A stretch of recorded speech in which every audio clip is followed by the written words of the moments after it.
बार बार जब इसी प्रकार के रिपोर्ट उनके पास गए, इस प्रकार की तकरारें अगर उनको प्राप्त हुई है, तो मैं प्रधानमंत्री जी से पूछना चाहता हूं कि केवल अपोजिशन पार्टी के लोगों ने आपको तकरार नहीं की थी। इन्फोर्समेंट डायरेक्टर से लेकर, विजिलेंस कमीशन से लेकर, अकाउंटेंट जनरल से लेकर सब रिपोर्ट में आपको बताया गया था कि इसमें इरेगुलरिटी हो रही है, इतना बड़ा पैसा खर्चा हो रहा है।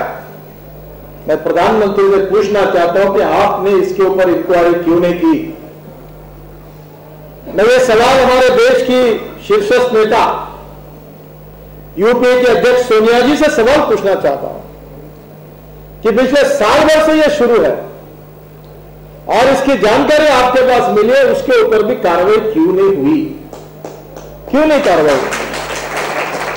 मुझे बताइए, कलमाड़ी के बारे में इतने किस्से बाहर आने के बाद कांग्रेस पार्टी ने कहा कि अगर यूपीए चेयरपर्सन सोनिया जी अगर मुझे कहती है कि तुम रिजाइन करो तो मैं रिजाइन करूंगा।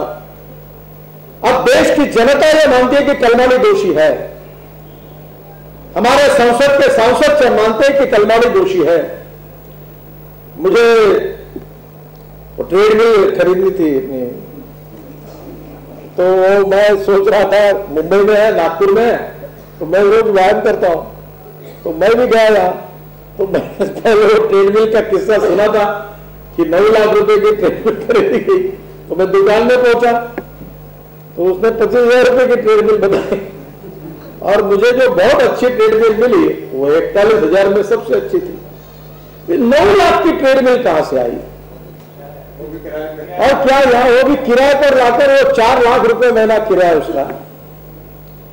ये लूट चल रही है।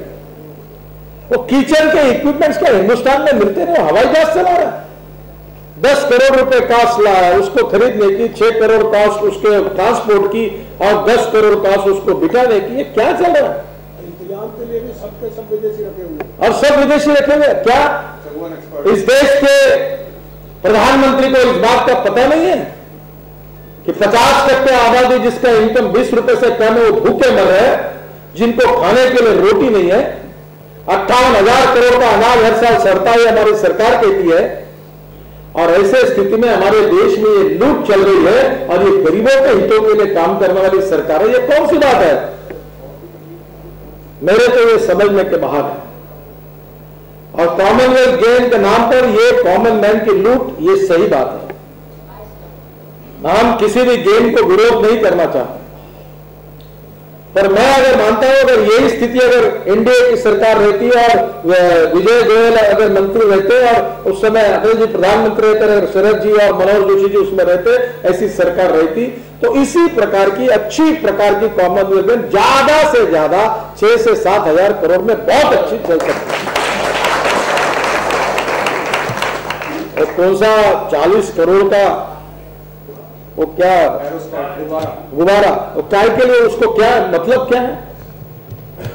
मेरे समझ में इसको मान्यता देने वाली, इन सब चीजों को मान्यता देने वाली कैबिनेट सब कमेटी किसकी थी?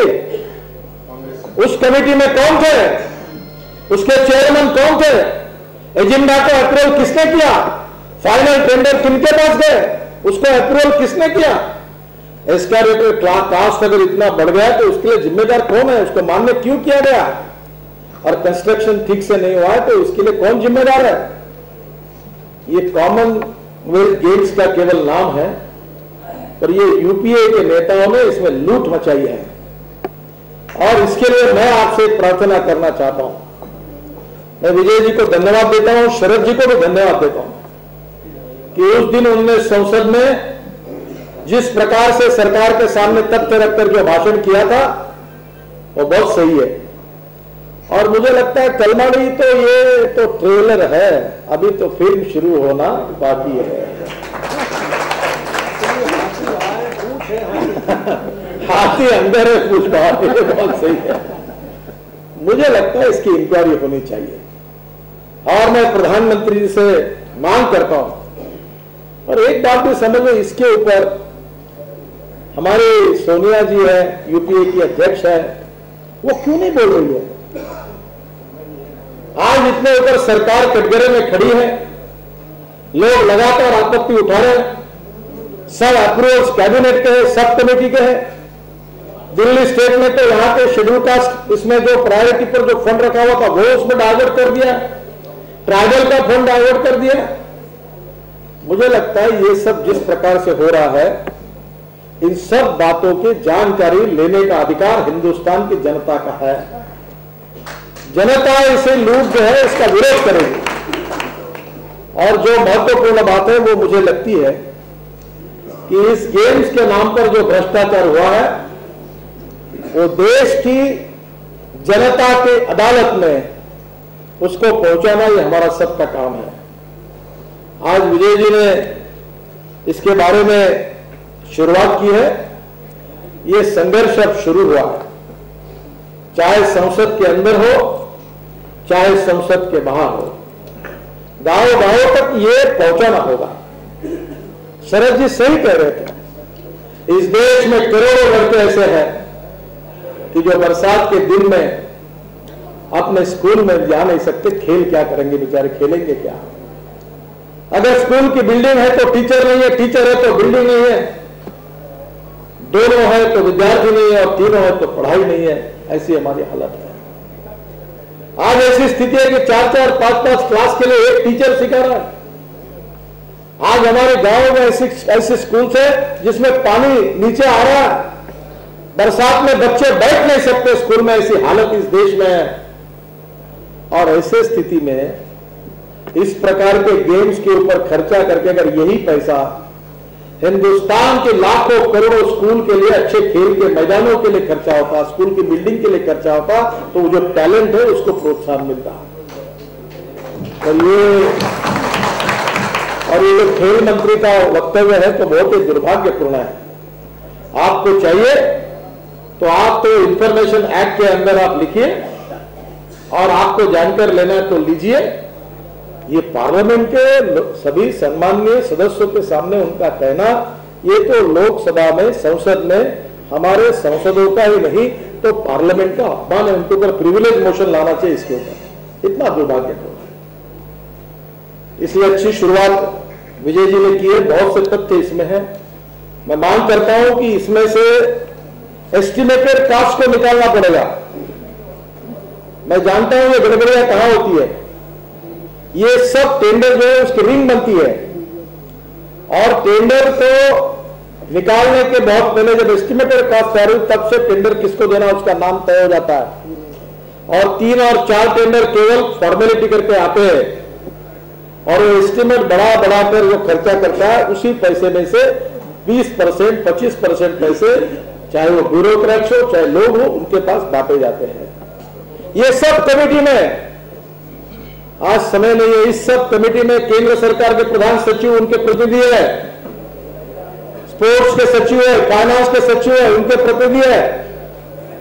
और उसके बावजूद ये सब हुआ है। इसकी पूरी इंक्वायरी होनी चाहिए और इंक्वायरी होने के बाद इसमें जिन जिन लोगों ने भ्रष्टाचार किया है उनका पूरा लेखा जोखा हिंदुस्तान की जनता के सामने आना चाहिए। क्योंकि खेल के नाम पर ये गरीब आदमी के पैसे की लूट यूपीए सरकार ने की है।